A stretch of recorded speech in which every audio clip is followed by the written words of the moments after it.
Right now, you are wearing something. You probably did not think about it for more than a few seconds this morning. Maybe you picked whatever was closest. Maybe you checked the weather. Maybe you chose something because of work, school, comfort, or how you wanted to look. Either way, before you stepped outside, you covered your body. Because that is what humans do. Every culture on Earth, in every climate, across every known period of recorded history, has found some way to cover, decorate, or change the appearance of the body. Clothes feel so ordinary now that we barely notice them, but the reason humans first started covering themselves is not as simple as most people think. It was not just warmth, it was not just modesty, it was not just protection. The real story goes much deeper. It touches survival, identity, shame, and social status, imagination, and the strange human ability to see ourselves through the eyes of other people. And once you understand why humans began wearing clothes, it changes the way you see every shirt, robe, uniform, veil, crown, necklace, tattoo, and piece of fabric humans have ever placed on the body. So let's go back, far before fashion, far before cities, far before mirrors, far before anyone had a word for beauty. Anatomically modern humans have existed for roughly 300,000 years. But when archaeologists look for the physical evidence of clothing, the record becomes difficult. Cloth rots. Leather decays. Plant fibers disappear. Most of the earliest clothing humans ever made simply did not survive. So researchers have to look for indirect clues. Bone needles, hide-scraping tools, marks on animal skins, and even parasites.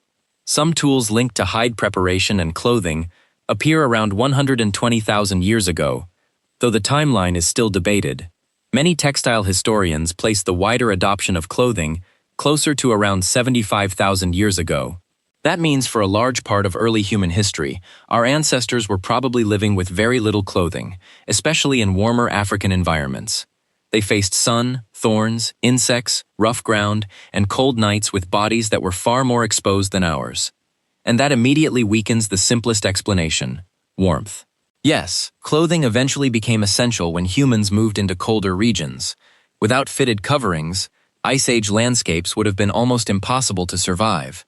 But clothing seems to begin before the strongest need for cold weather survival. So warmth explains part of the story later. It does not explain the beginning. Then there is protection. And at first, that sounds more convincing. Clothing can protect skin from thorns, sharp rocks, insects, bites, sun, and rough terrain. But if protection were the main reason humans started wearing clothes, the first coverings should have focused on the body parts that suffered the most damage. Feet, hands, legs, the parts that touch the ground, grab tools, and move through dangerous landscapes. But across many early cultures, clothing and body coverings often focused first on the torso and the groin. Those areas matter, but they are not always the most exposed parts of the body.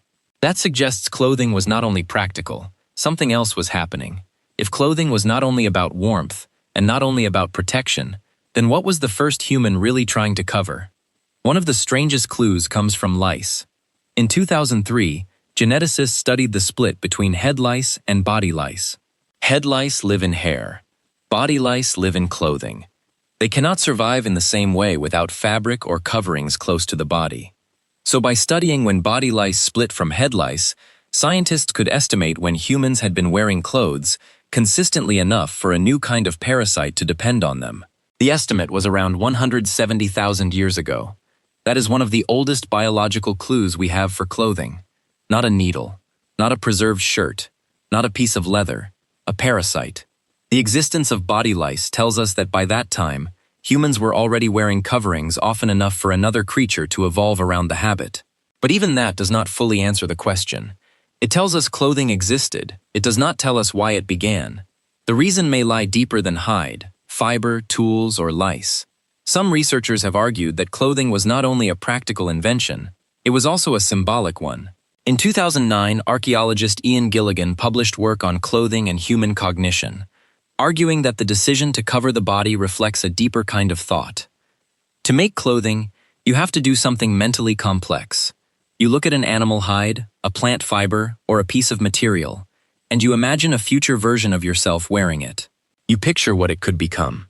You plan how to cut it, soften it, tie it, shape it, or attach it.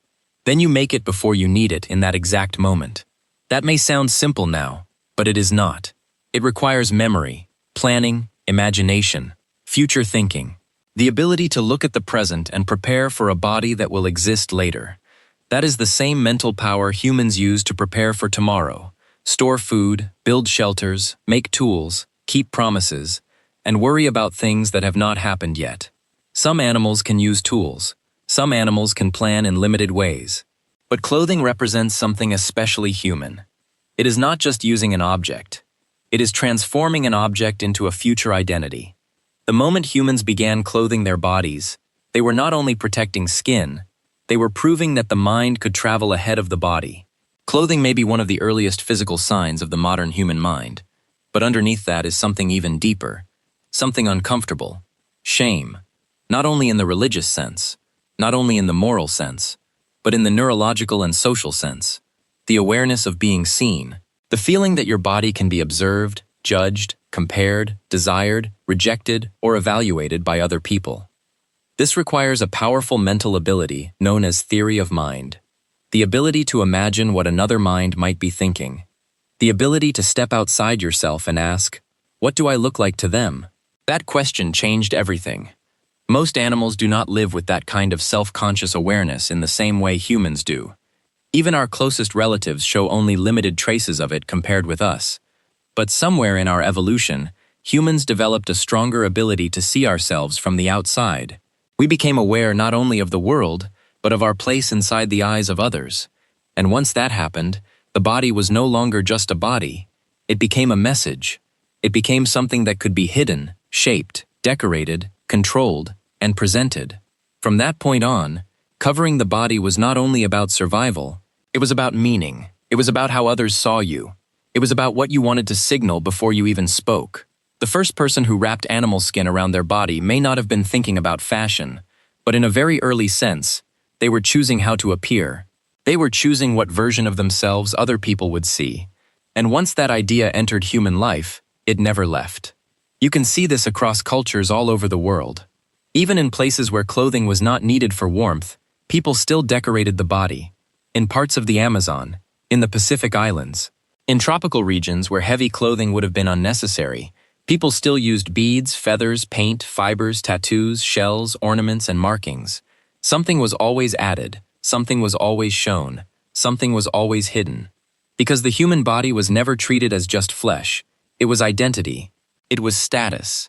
It was belonging. It was memory. It was ritual. It was language.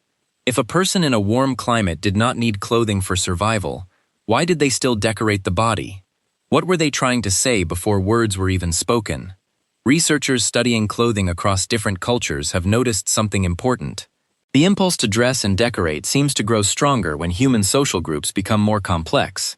As groups became larger, as strangers interacted more often, as hierarchies formed, and as cooperation and competition became more complicated, clothing became a kind of social technology. It helped people communicate instantly.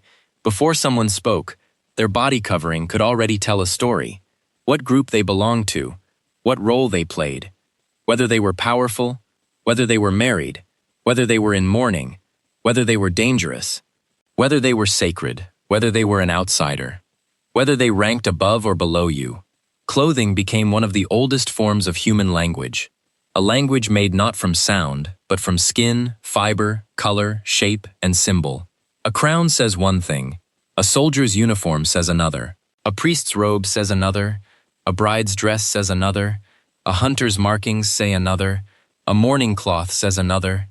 Before words are exchanged, the body is already speaking, and that ancient system is still active every single day. You get dressed in the morning and it feels like a routine, but your brain is doing something old and deeply social. You are not just choosing fabric. You are building a version of yourself for other people to see.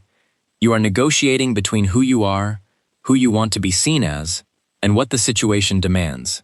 That is why wearing the wrong thing can feel so uncomfortable. Showing up overdressed, showing up underdressed, wearing something too formal, too casual, too bright, too plain, too revealing, too hidden. The discomfort is not just about fabric. It is about social meaning. It is about the fear of being read incorrectly. That feeling is ancient.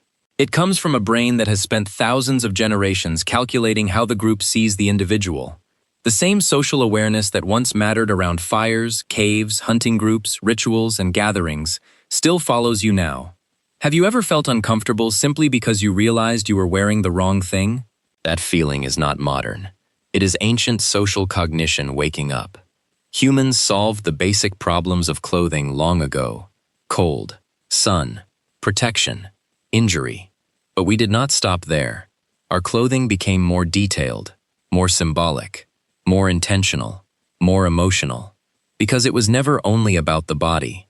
It was about the mind, the part of us that knows we are being watched, the part of us that wants to belong, the part of us that wants to be respected, the part of us that wants to hide, the part of us that wants to be noticed. Clothing did not simply cover humans. It helped create the human self. It allowed us to shape the image others received. It turned the body into a message, and that message became culture. We did not start wearing clothes only because we were cold.